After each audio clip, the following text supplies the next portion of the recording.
goodness. Alright. So I am unboxing the new straight handled Scythe. The only type of scythe handle that I can actually carry on my wagon, or I can store anywhere on my wagon, is one of these straight kinds.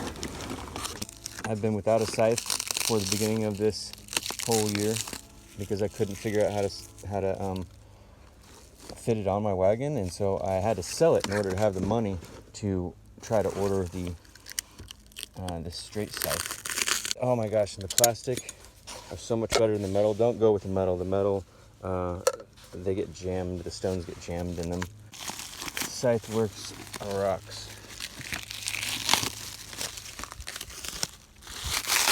The only company I know that carries straight snathed, straight handled scythes like this that will be necessary to be portable for people with very tiny wagons or even a tiny home. Just a wavy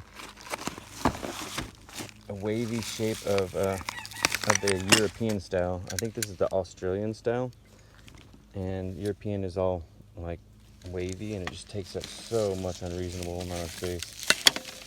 All right, I've got the shortest blade, shortest, heaviest little blade for whacking heavy weeds and blackberries.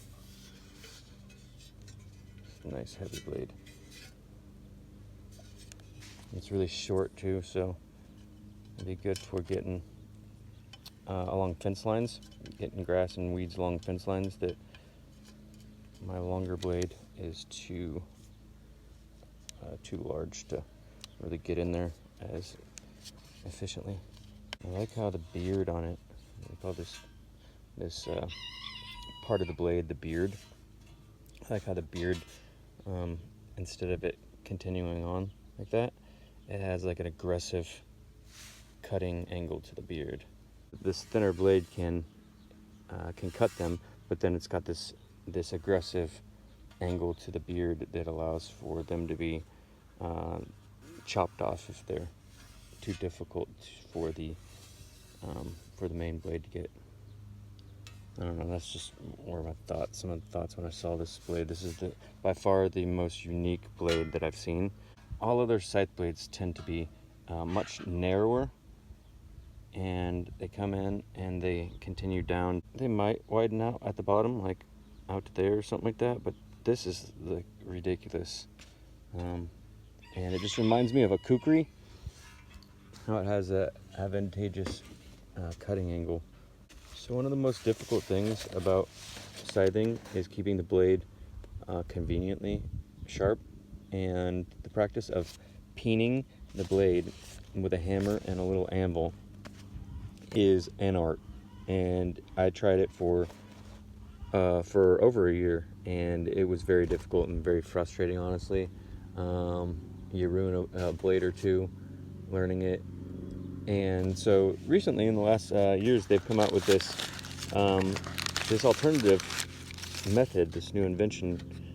So normally you're setting this blade on an anvil, a little miniature anvil, and using this very smooth surfaced hammer to smash the blade paper thin so that it's sharper than it could be if you just tried to use the sharpening stone. So that way is very difficult, and they came out with this new way. Somebody invented this really cool invention. It's called a peening jig, and basically the little small anvil that you use to put the blade on traditionally, you have to seat down into a log or a piece of wood or something like that you want to put between your legs and work on it. And so that's what this end is for sticking into a log or a piece of wood, or in my case I use just a strip of 4x4. It's lightweight. And then you're taking these jigs, and I don't know which one you use first, but let's see, this one looks flatter. So one of these you use first, and you just put the edge of the blade underneath it, and you're hammering down onto this, and that's giving you the precision of just hammering on the very edge of the blade, which is just so difficult to do with a free-handed hammer and anvil traditional method. So difficult. So this is supposed to make it a lot more efficient for keeping it sharpened. So I'm excited to try this. This is really cool. These two over here are fine. These two are medium. And these two are coarse.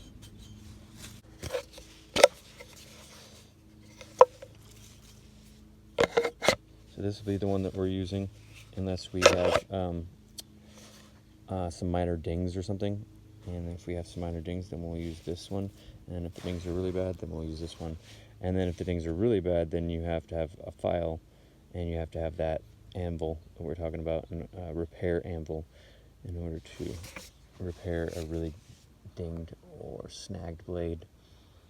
These stones fit way better in the plastic holders than the metal holders, and plus the metal holders are I don't know, just when you throw them in there, they clank around. It just doesn't feel good. I guess not.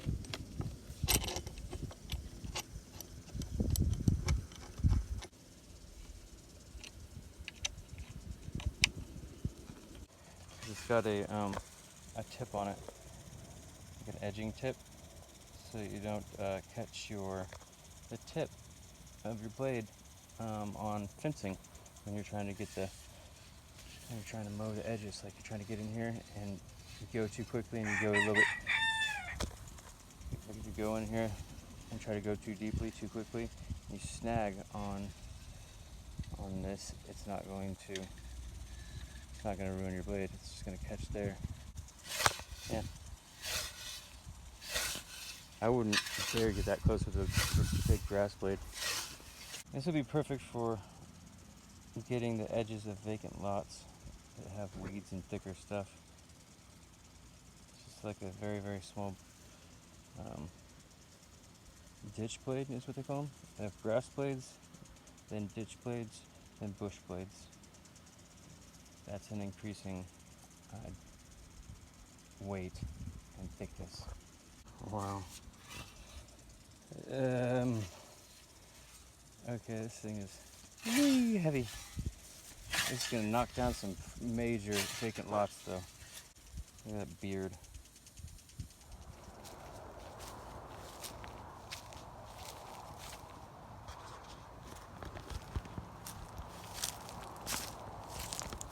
Got my scythe mounted on the side of my wagon now. My straight scythe with one handle instead of two handles going in different directions. This is much simpler.